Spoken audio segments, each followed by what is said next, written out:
Chapter 4. Saving the World and Helping People. After becoming an immortal, Dongbin did not forget the suffering of the world. He traveled widely, assisting people in need. Countless stories of him slaying demons, exorcising spirits, and using his magic to help people have been passed down, making him a guardian deity in the hearts of the common people. During the Northern Song Dynasty, there was a year when malaria was rampant in Dongjing, now Kaifeng, Henan.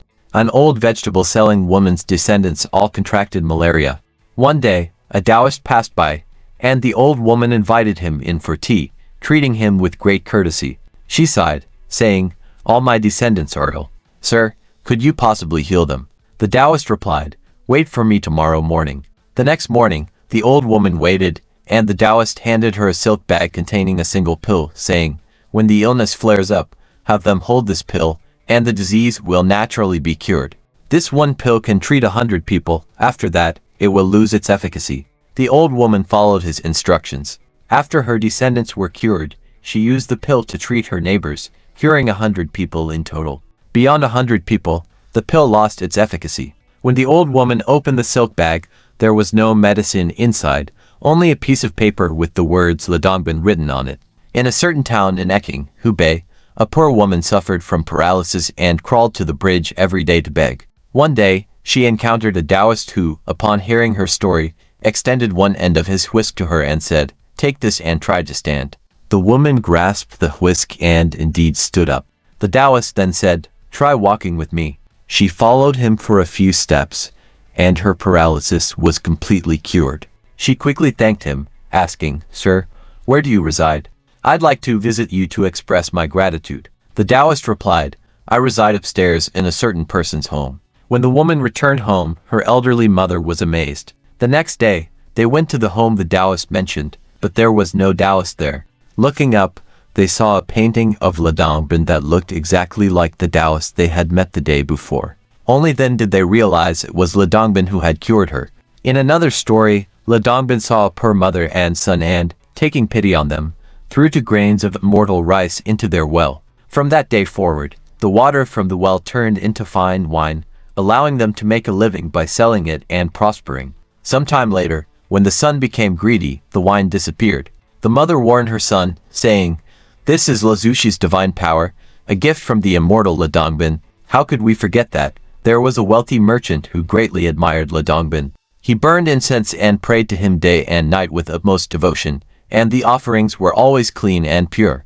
One day, Dongbin transformed into a poor Daoist and brought an old robe to the merchant's pawnshop to pawn it. The merchant pinched the robe and discovered a gold hairpin hidden in the sleeve. Secretly delighted, he thought the Daoist surely did not know about this valuable item, so he said nothing and accepted the robe, giving the Daoist just a few coins in return. After the Daoist left, the merchant took out the hairpin, only to find a piece of paper attached to it with a few lines written on it. "You remember me today, remember me tomorrow. Yet when I come, you do not recognize me. This hairpin shall be left as incense money, and from now on, we shall have no more dealings. The hairpin was considered payment for the incense offerings you provided, so we are even. From now on, I will not interact with you again." The merchant, upon seeing the note, realized that a single moment of greed had caused him to miss the opportunity to meet an immortal face to face and deeply regretted it. There was another man who was extremely poor and a devout follower of Taoism. He burned incense daily and worshipped Dongbin with great sincerity.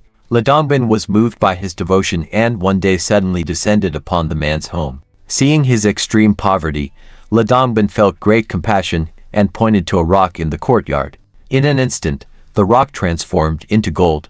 The man was astonished at the sight and prostrated himself at Dongbin's feet. Dongbin asked, "Do you want this gold?" The man replied, "No." Dongbin was overjoyed and said, "You are truly free of selfish desires, so you can be taught the great Tao." But the man then said, "It's not that I don't want the gold, I'd rather have the finger that can turn stones into gold, like yours." Dongbin was greatly disappointed and vanished in an instant. The poor man in the story claimed to desire the Tao and immortality, but when faced with the dazzling gold, he abandoned his so-called devotion and disregarded the Daoist teachings he had long sought. He was solely focused on obtaining the ability to turn stones into gold, revealing his foolishness and pitiable state. Dongbin's admonitions to the world. A single small kindness can bring great convenience to others. A single small evil, be advised not to commit it. Follow your destiny with food and clothing, and you will naturally be content. Why bother calculating fate or asking about divination? Deceiving others brings disaster, while forgiving others brings blessings. Heaven's eyes are ever clear, retribution is swift. Listen carefully to my words, gods and spirits will revere you. Dongbin, the transcendental sword, immortal and Daoist, lived a life that exemplified the path of cultivation and embodied the spirit of Taoism. He teaches us that no matter our circumstances, as long as we hold fast to the righteous path, we can transcend the world and attain immortality.